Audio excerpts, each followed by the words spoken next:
اللهم صل على سيدنا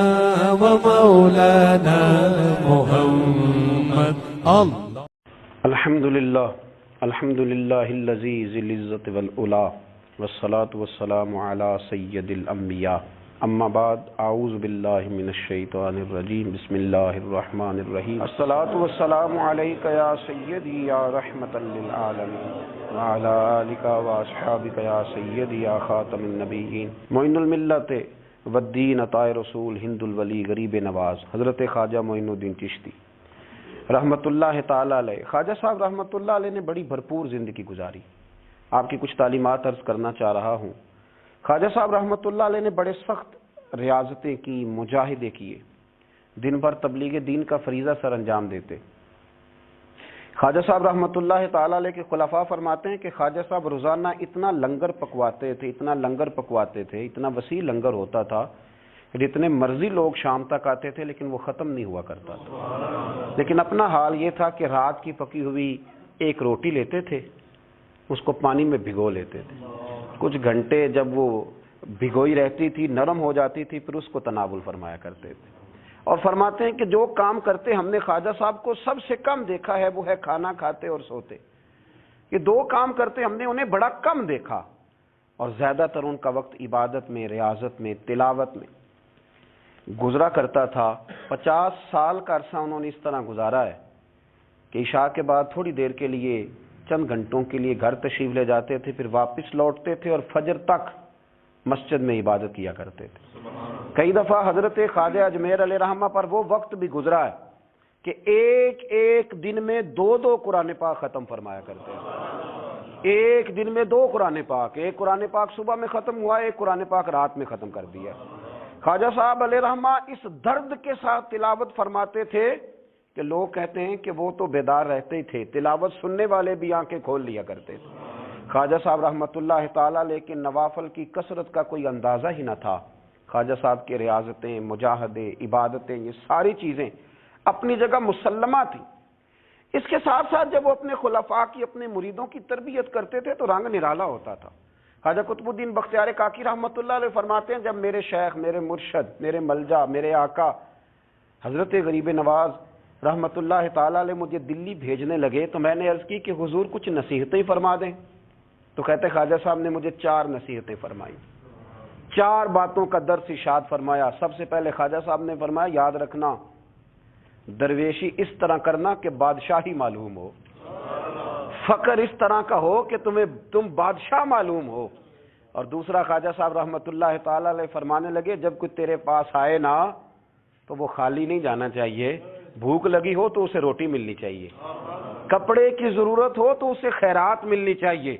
علم کا بھوکا ہو تو تیرے پاس قرآن و سنت کے دلائل کے انبار ہوں، اور اگر وہ درد لے کے آئے نا تو تیرے بھی آنسو ہونے چاہیے اور سامنے والے کو وہ آنسو ہی نصیب ہونے چاہیے۔ ہر ایک کو ہر شے دے کے بھیجنا، کوئی کمزوری نہ رہ جائے۔ اور تیسرے نمبر پہ فرمایا خوشی میں تو ساری دنیا ہی ہنستی ہے، جب خوشخبری آتی ہے تو سب ہی ہنستے ہیں، پر قطب الدین میرے ساتھ وعدہ کر سب سے زیادہ تیرے چہرے پر اس وقت مسرت ہونی چاہیے جب رب تجھے آزمائش میں ڈالے، سب سے زیادہ تیرے چہرے پر اس وقت مسکراہٹ ہونی چاہیے جب اللہ کریم تجھے کوئی آزمائش دے۔ یاد رکھنا دکھوں میں ہنستے رہنا،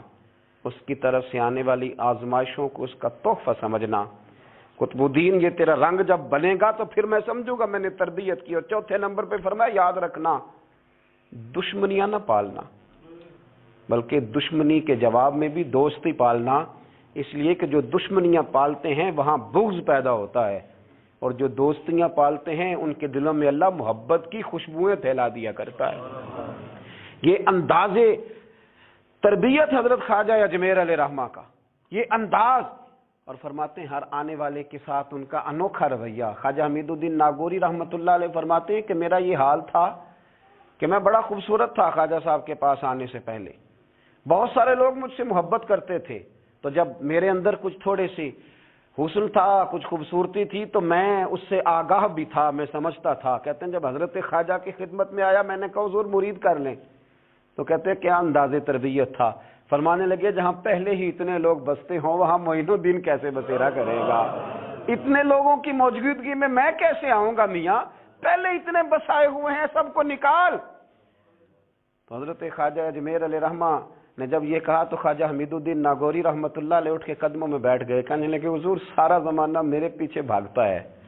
پر اس طرف بھی تو غور فرمائے نا، میں اگر بھاگا ہوں تو معین الدین اجمیری کے پیچھے بھاگا ہوں، حضور مہربانی فرمائیں۔ خواجہ اجمیر نے بیعت فرمایا، جب اٹھ کے باہر نکلے نا تو ایک شخص کہنے لگا حضور یہ نوجوان ہے، میں اس کو جانتا ہوں، اس طرح کے نوجوان یوں ہی ہوتے ہیں۔ فرمایا اچھا تو جانتا ہے نا،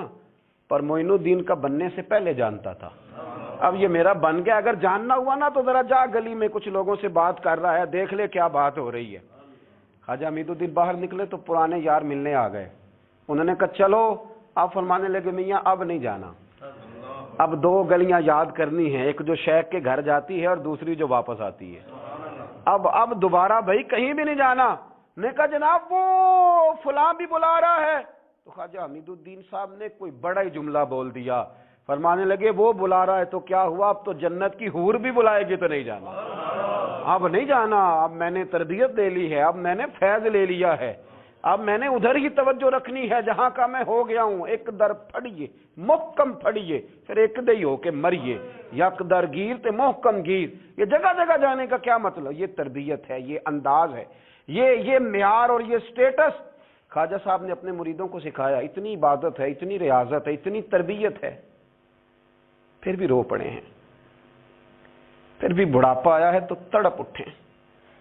پھر بھی چند خلفاء کو قریب بلایا ہے۔ تو حضرت معین الدین کہنے لگے میرے لیے دعا کرو، تو کہا حضور 90 سال کے قریب عمر ہو گئی، زندگی بھر آپ کو وضو میں دیکھا حضور، زندگی بھر سجدے میں دیکھا، زندگی بھر رعنائی میں دیکھا، تبلیغ میں دیکھا، خدمت میں دیکھا، لوگوں کو کھلاتے دیکھا، گھر کے اندر سے لے کر باہر تک ہم نے آپ کو دوسروں کا سوچتے ہی دیکھا، آپ نے تو اپنے لیے سوچے کچھ نہیں تو روتے کیوں ہے، دعا کیوں کراتے ہیں؟ فرمانے لگے یار زندگی پوری عمل کیے ہیں، لیکن میرے لیے دعا کرنا، کہیں ایسا نہ ہو کہ اعمال کی گٹھڑی لے کر جب رب کی بارگاہ میں جاؤں تو مالک کہے کہ عمل تو بڑے ہیں پر میرے لائق کوئی بھی نہیں، بڑے عمل ہیں پر میرے لائق کوئی ہے تو بتا۔ یار یہ جتنی گٹھڑی ہے نا اعمال کی، تمہیں بڑے بڑے حسین نظر آتے ہیں، پر ان میں سے کوئی مالک کے لائق بن جائے، میری کوئی قبولیت ہو جائے، میری قبولیت میں نیواں تے میرا مرشد اچا تے میں اچیاں دے سنگ لائی، تے صدقے جاواں انہاں اچیاں تو جنہاں نیویں نال نبھائی۔ دعا کرو، اللہ کی بارگاہ میں التجا کرو کہ میری قبولیت ہو جائے۔ انما یخشی اللہ من عبادہ العلماء،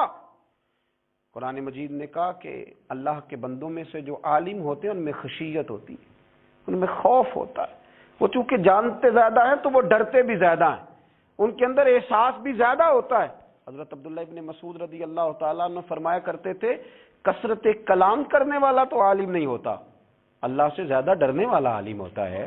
کثرت کلام والا تو عالم نہیں، وہ جس کے دل میں خشیت زیادہ ہے وہ بڑا عالم ہے۔ میرے نبی پاک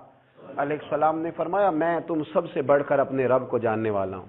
اور میں تم سب سے بڑھ کر اپنے رب سے ڈرنے والا ہوں، کیونکہ میں جانتا زیادہ ہوں تو میں اپنے رب سے ڈرتا بھی زیادہ ہوں۔ حضرت خواجہ اجمیر علیہ رحمٰن نے تربیت کی، لوگوں کے مزاج سوارے، لوگوں کے دل سوارے، اور خواجہ صاحب نے تربیت کی اور تربیت کے مراکز بھی قائم فرمائے۔ اجمیر کے فیضان سے پھر دلی میں خواجہ قطب الدین کا مرکز قائم ہوا، پھر اسی فیضان سے پاک پتن میں بابا فرید الدین گنج شکر کا مرکز قائم ہوا، پھر اسی فیضان سے خواجہ نصیر الدین چراغ دہلوی کا مرکز قائم ہوا، پھر اسی فیضان سے مہار شریف کا مرکز قائم ہوا، پھر اسی فیضان سے پیر پٹھان خواجہ سلیمان تونسوی کا مرکز قائم ہوا، پھر اسی تربیت کی روشنی میں حضرت شمس العارفین سیالوی تیار ہوئے، پھر اسی تربیت کی روشنی میں پیر مہر علی شاہ جیسے لوگ تیار ہوئے، پھر اسی ترتیب سے اسی روشنی نے بڑے بڑے مشائخ کو ترتیب دیا،